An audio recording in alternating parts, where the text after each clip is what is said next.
संभव तो अवश्य है, क्योंकि इंडिया गठबंधन की कल बड़ी बैठक दिल्ली में होने वाली है।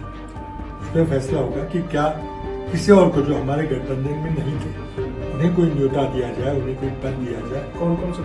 जैसे नीतीश कुमार जी है, जैसे चंद्रबाबू नायडू या और कोई लोग हो सकते हैं, क्योंकि मैं समझता हूं कि अंतर बहुत कम रहेगा। एनडीए का और इंडिया गठबंधन का जो कुल संख्या आएगी तो अंतर बहुत ज्यादा नहीं रहेगा।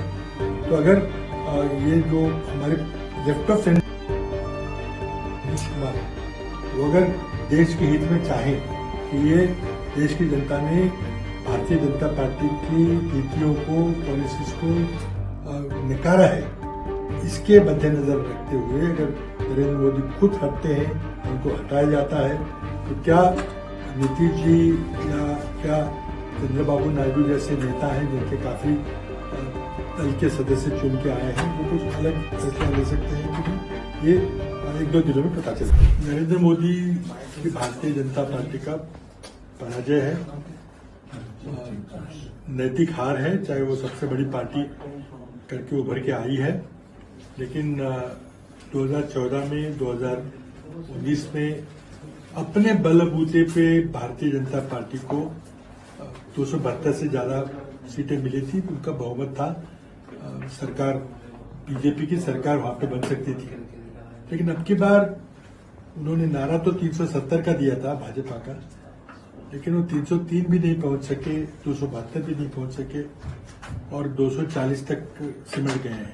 अभी अंतिम आंकड़े आने हैं, लेकिन मैं समझता हूं कि ये स्वयं प्रधानमंत्री नरेंद्र मोदी का नैतिक पराजय है।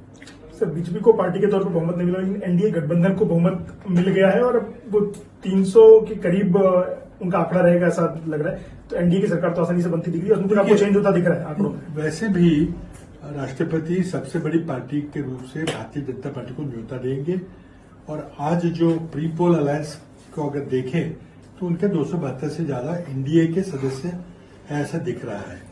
तो उस पर कोई जो परंपरा रही है सबसे बड़ी पार्टी को न्योता देने की, उसमें भारतीय जनता पार्टी को न्योता दिया जा सकता है सरकार बनाने का। लेकिन सवाल यह है कि भारतीय जनता पार्टी किसे नेता बनाएगी। जब उनका नेता चयन की मीटिंग होगी तो क्या नैतिक पराजय स्वीकार करके नरेंद्र मोदी सत्ता स्पर्धा से दूर होंगे, क्या कोई और नेता भारतीय जनता पार्टी आगे करेगी जिसको प्रधानमंत्री बनाया जाएगा, ये भारतीय जनता पार्टी का अंदरूनी मामला है।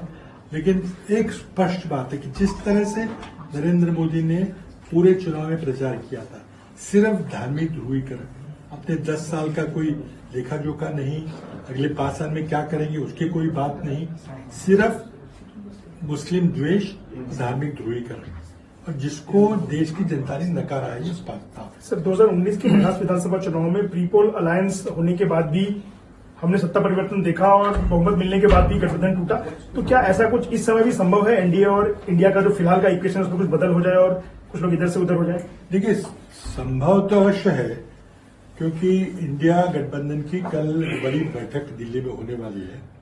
उसमें फैसला होगा कि क्या किसी और को, जो हमारे गठबंधन में नहीं थे, उन्हें कोई न्योता दिया जाए, उन्हें कोई पद दिया जाए। कौन कौन से लोग? जैसे नीतीश कुमार जी है, जैसे चंद्रबाबू नायडू या और कोई लोग हो सकते हैं, क्योंकि मैं समझता हूं कि अंतर बहुत कम रहेगा। एनडीए का और इंडिया गठबंधन का जो कुल संख्या आएगी तो अंतर बहुत ज्यादा नहीं रहेगा। तो अगर ये जो हमारे left of centre Nitish Kumar है, वो अगर देश के हित में चाहें कि ये देश की जनता ने भारतीय जनता पार्टी की नीतियों को, पॉलिसीज को नकारा है, इसके मद्देनजर रखते हुए अगर नरेंद्र मोदी खुद हटते हैं, उनको हटाया जाता है, तो क्या नीतीश जी या क्या चंद्रबाबू नायडू जैसे नेता हैं जिनके काफी दल के सदस्य चुन के आए हैं, वो कुछ अलग फैसला ले सकते हैं कि ये